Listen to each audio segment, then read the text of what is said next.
Good morning, everyone.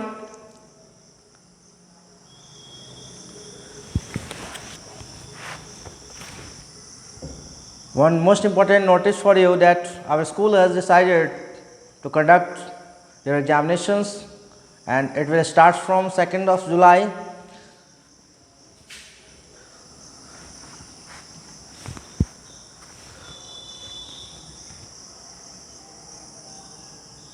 And it is must to appear in the examination. You have to share. You must share your number with Avinash sir.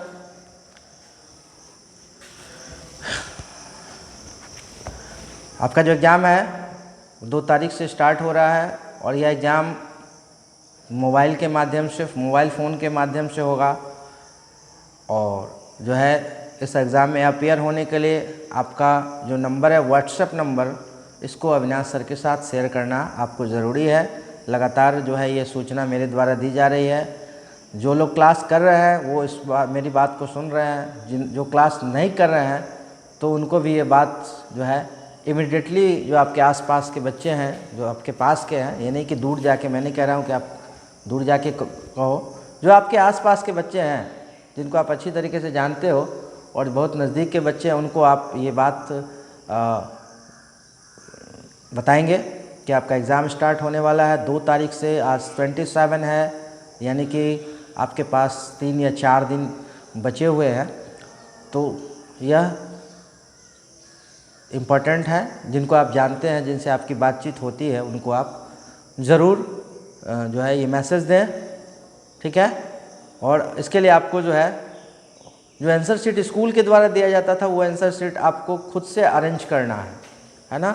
और वो भी paper कौन सी होगी, वो आपको जो खुला जो पेपर मिलता है, जिस्ते वाली कागज़ जिसको कहते हैं, जिस्ते में जो हम लोग एग्ज़ाम के टाइम में आपको एक्स्ट्रा कॉपी के रूप में देते हैं या एक्स्ट्रा पेज के रूप में आपको दिया जाता है, वो आप बाज़ार में अवेलेबल है, वो आपको लेना पड़ेगा।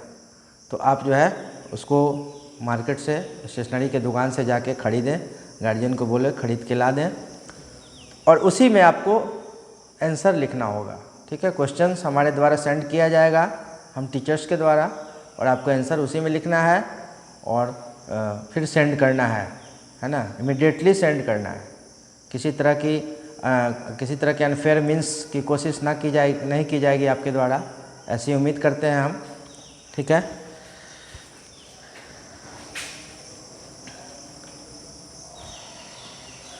चलिए, हम लोग,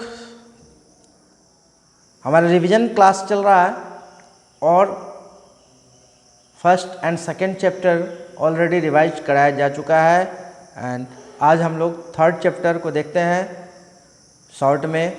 इस चैप्टर को फिर से जो इम्पोर्टेंट जो टर्म्स हैं, इसके जो इम्पोर्टेंट पॉइंट्स हैं, उसकी चर्चा हम करते हैं, ठीक है।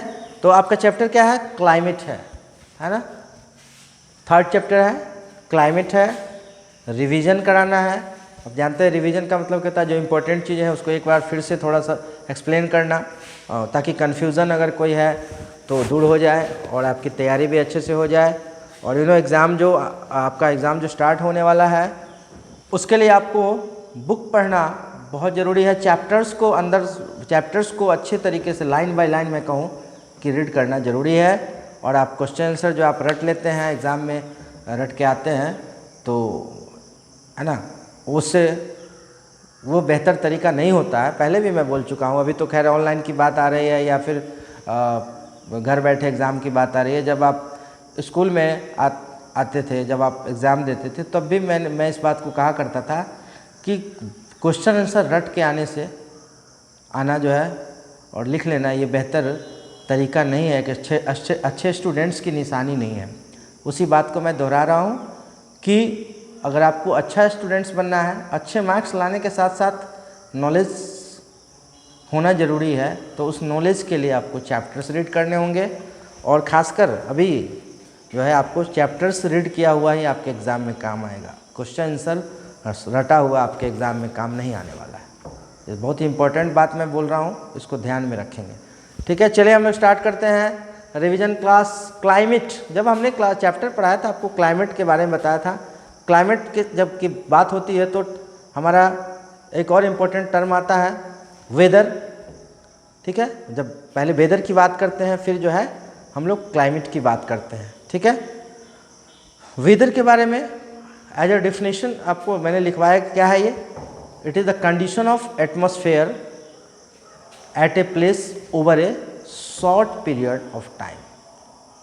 यह बात मैंने वेदर के संदर्भ में कहा था कि वेदर क्या है, is a condition of atmosphere at a place over a short period of time. Atmospheric जो है कंडीशन है, स्थिति है ना, किसी जगह का, और कितने समय के लिए, शॉर्ट पीरियड के लिए है। और जब मैंने बताया था कि वेदर जो है वो डे टू डे चेंज होता है, इवन आवर टू आवर, घंटे दर घंटे भी बदलता है, जैसा कि हम अभी एक्सपीरियंस कर रहे हैं, हम देख रहे हैं। अभी हम लोग 12-13-14 लगभग 13-14 दिनों से देख रहे हैं कि अभी धूप नज़र आ रहा है, थोड़ी देर में वर्षा शुरू हो जाती है। क्या है ये क्लाइमेट नहीं है, ये वेदर है ना। इसको अच्छी तरीके से आप प्रैक्टिकली भी देख रहे हैं, एक्सपीरियंस कर रहे हैं कि तेज़ धूप निकला हुआ है और फिर थोड़ी देर बाद जो है पता चलता है कि बारिश हो रही है बाहर। यही है वेदर, घंटे में बदल जा रहा है ना, घंटे में ही बदल जा रहा है। लोग घर से निकल रहे हैं धूप देख के और रास्ते में बारिश का सामना करना पड़ रहा है, तो देख रहे हैं आप कि घंटे में ही चेंज हो जा रहा है। यही है वेदर, ठीक है। It changes from day to day, even hour to hour, है ना, जिसको हम लोग एक्सपीरियंस कर रहे हैं बखूबी, और सिर्फ पढ़ के नहीं, हम लोग प्रैक्टिकली भी इसको देख रहे हैं, एक्सपीरियंस कर रहे हैं, ठीक है। लेकिन climate is different from weather. Climate क्या है, average weather condition of a place over a long period of time. Average weather condition of a place over a long period of time. अब ये क्लाइमेट जो है वो किसी जगह का जो है लंबे समय के लिए होता है, वह एक दिन में, 2 दिन में या महीने दिन में चेंज नहीं होता है, महीनों में भी चेंज नहीं होता है। लंबे टाइम के लिए क्लाइमेट जो है होता है, वेदर कंडीशन जो है वो लंबे टाइम के लिए होता है, वही क्लाइमेट कहलाता है। किसी जगह का, किसी स्थान का लंबे समय के लिए, काफ़ी लंबे समय के लिए जो एवरेज वेदर कंडीशन होता है, that is called the climate of that place. और यह प्रभावित करता है क्लॉथिंग, हाउसिंग, ट्रांसपोर्टेशन, सभी चीज़ों को ये प्रभावित करता है, जैसा कि चैप्टर को पढ़ाते समय बताया गया था। और इनको प्रभावित करने वाले कुछ फैक्टर्स होते हैं। The factors, there are 5 factors that determine the climate of a place. जैसा कि मैंने आपको बताया था, ये 5 जो मुख्य फैक्टर है वह किसी जलवायु को यानी क्लाइमेट को प्रभावित करते हैं। डिस्टेंस फ्रॉम द इक्वेटर, पहला distance from the equator, distance from the sea, height above the sea level, distance, direction of wind and humidity. ये 5 फैक्टर्स मैंने आपको बताए थे जो क्लाइमेट को, किसी भी क्षेत्र के क्लाइमेट को प्रभावित करते हैं। और इसको बहुत अच्छे तरीके से, जहाँ तक मुझे याद है, एक्सप्लेन किया गया था, है ना। ये मुख्य फैक्टर है, 5 फैक्टर्स। ये किसी भी प्लेस के क्लाइमेट को जो है ना, ये ही 5 हैं जो क्लाइमेट को प्रभावित करते हैं। बहुत मायने रखता है ये फैक्टर।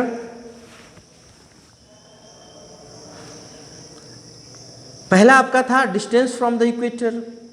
इक्वेटर के बारे में हम लोग पढ़ चुके हैं अच्छी तरीके से, क्या है इक्वेटर।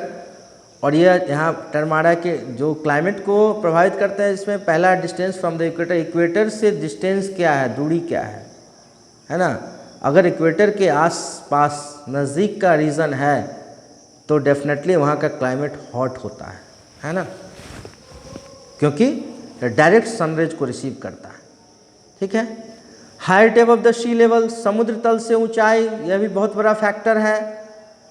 मैंने आपको बताया था कि जो समुद्र तल से जो ऊंचाई, यानी जितनी समुद्र तल एक माना गया एक पॉइंट, वहाँ से जितनी ऊंचाई पे आप जैसे जैसे बढ़ते जाएंगे, जो रीजन जो ऊंचाई पे है वह जो है उसका टेम्परेचर जो है डिक्रीज होता जाता है। और कितना पे डिक्रीज होता है भी मैंने आपको बताया था, 165 मीटर पे 1 डिग्री डिक्रीज होता है।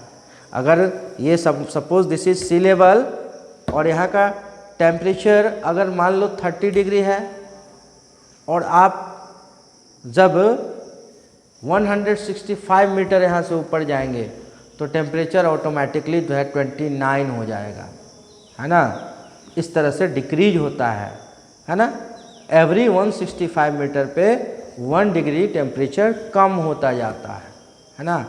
आप अगर 1650 मीटर ऊंचे चले गए, अभी टेम्परेचर सी लेवल का 30 डिग्री है, तो बताइए कि कितना टेम्परेचर होगा। 1650 मीटर 1650 मीटर पर जाओगे आप ऊंचाई पे, तो वहाँ टेम्परेचर क्या पाओगे आप? आपका टेम्परेचर वहाँ पे होगा 20 डिग्री सेल्सियस, है ना। 10 डिग्री आपका कम हो जाएगा, ठीक है। तो ये था हमारा height above the sea level. The height of a place above the sea level is known as altitude, ठीक है। उसको हम लोग एल्टीट्यूड के नाम से जानते हैं। The height above the sea level, है ना। Height of a place above the sea level is known as altitude, ठीक है। तो ये भी बहुत बड़ा फैक्टर है, ठीक है। जैसे जैसे हम ऊपर जाएंगे टेम्परेचर डिक्रीज होता जाता है, ठीक है। और बहुत अच्छे तरीके से आपका जो है डायग्राम के माध्यम से बताया गया आपके बुक में, आप अच्छे से इसको देख सकते हैं, समझ सकते हैं, है ना। 1 डिग्री डिक्रीज एवरी 165 मीटर, हर प्रत्येक 165 मीटर 165 मीटर के बाद 1 डिग्री डिक्रीज होता जाता है, ठीक है। इस तरह अगर कैलकुलेट हम लोग करते हैं, कैलकुलेट करके मैंने बताया था कि अगर आप 1650 मीटर जाओगे सी लेवल, सपोज ये सी लेवल है, इससे आप इतना ऊपर जाओगे तो आपका टेम्परेचर जो है वो 10 डिग्री जो है वो डिक्रीज हो जाएगा, घट जाएगा, ठीक है। 10 डिग्री डिक्रीज कर जाएगा आपका। और ऐसे करते करते जो है the peak of the mountain जाते हैं तो 0 डिग्री हो जाता है। जैसा कि आप जानते हैं कि पहाड़ जो है माउंटेन की जो पिक पे चोटियों पे जो है बर्फ़ जमा होता है, और जानते हैं कि 0 डिग्री पे ही बर्फ़ जमता है। बर्फ़ जमने के लिए 0 डिग्री टेम्परेचर होनी चाहिए, ठीक है।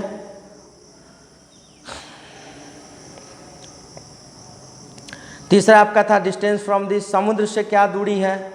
अब जो समुद्री एरिया है, कोस्टल एरियाज, वहाँ का जो क्लाइमेट है वो मॉडरेट क्लाइमेट होता है, and the region far from the sea have extreme climate, ठीक है। तो ये भी फर्क पड़ता है। जो कोस्टल एरियाज हैं वहाँ का क्लाइमेट मॉडरेट होता है, लाइक मुंबई, वहाँ का क्लाइमेट जो है मॉडरेट है। और जो दूसरे क्षेत्र जो दूरी पर है, समुद्र से बहुत दूरी पर है, वहाँ का क्लाइमेट एक्सट्रीम क्लाइमेट होता है। एक्सट्रीम का मतलब है ना very hot and very cold, ठीक है। गर्मी अत्यधिक, ठंडक अत्यधिक, है ना। आपको कंपेयर करके भी बताया गया था, एग्जाम्पल के माध्यम से समझाया गया था। मुंबई का क्लाइमेट, भोपाल का क्लाइमेट, कि भोपाल जो बहुत दूर है समुद्र से, उसका क्लाइमेट एक्सट्रीम है। मुंबई जो कि कोस्टल एरिया है, समुद्र के किनारे बसा हुआ है, वहाँ का क्लाइमेट मॉडरेट होता है, जिसको माइल्ड भी कहते हैं, यानी कि neither too hot nor too cold. Direction of the wind, हवा कहाँ से आ रही है, किस दिशा से आ रही है, ये भी प्रभावित करता है क्लाइमेट को, है ना। अगर हवा हिमालय की तरफ से आ रही है तो ठंडी हवा आती है, ठीक है ना। डेजर्ट रीजन से आ रही है तो गर्म हवा आएगी। तो ये भी बहुत बड़ा फैक्टर है, ठीक है।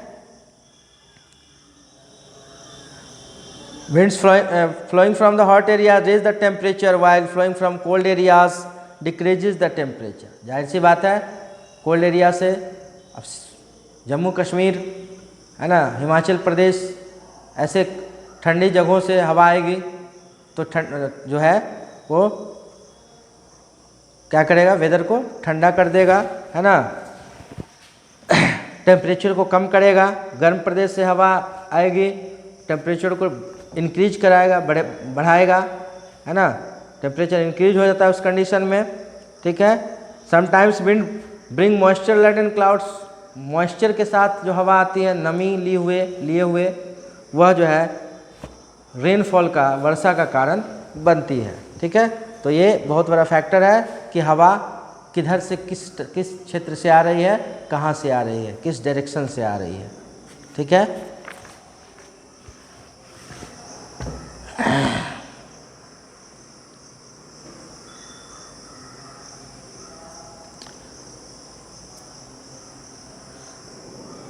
एक और इम्पोर्टेंट टर्म जो है इस चैप्टर का, लू, है ना। Besides the seasonal winds, there are various local winds which influence the climate in some parts of the northern plains. A very hot and dry winds blow, it is called loo. Very hot and dry winds blow, it is known as loo. लू कहते हैं इसको, बहुत गर्म हवा, है ना, शुष्क हवा बहती है और जिसको लू कहा जाता है, जिससे लोग प्रभावित हो जाते हैं, है ना। लोग प्रभावित होते हैं और इस लू का शिकार होते हैं लोग, है ना, बीमार पड़ जाते हैं। यह तेज़ और गर्म हवा जो होती है, ड्राई एंड हॉट विंड्स, ठीक है। In some extremely cold region icy winds blow and make the climate very cold. बर्फीली हवा जब चलती है तो क्लाइमेट को अत्यधिक ठंडा कर देती है, ठीक है। Mistral is a cold northernly wind, mistral is the north cold northernly wind which blows from central France and the Alps to the Mediterranean region. Humidity जो लास्ट फैक्टर आपका है, humidity is the amount of moisture or water vapor present in the atmosphere that causes rainfall, है ना। Winds blowing from the sea to land make the weather humid. The winds blowing from sea to land make the weather humid. जो समुद्र की हवा जो आती है land की तरफ, वह वेदर को ह्यूमिड कर देता है, यानी उसमें ह्यूमिडिटी की मात्रा होती है ना, because they contain a lot of moisture. Humid rain cause the rainfall. The amount of rainfall is an important factor deciding the climate of the area. Some places experience rainfall throughout the year. कुछ ऐसे क्षेत्र भी हैं जहाँ सालों भर वर्षा होती रहती है, ठीक है। Some places have rainfall in summer. कुछ ऐसे क्षेत्र भी हैं भारत के जहाँ गर्मी में वर्षा होती है, कुछ ऐसे क्षेत्र भी हैं, रीजन भी है जहाँ सर्दी में यानी विंटर सीजन में वर्षा होती है, ठीक है। तो ये हमारे थे factors which influence which determine the climate of a place, है ना।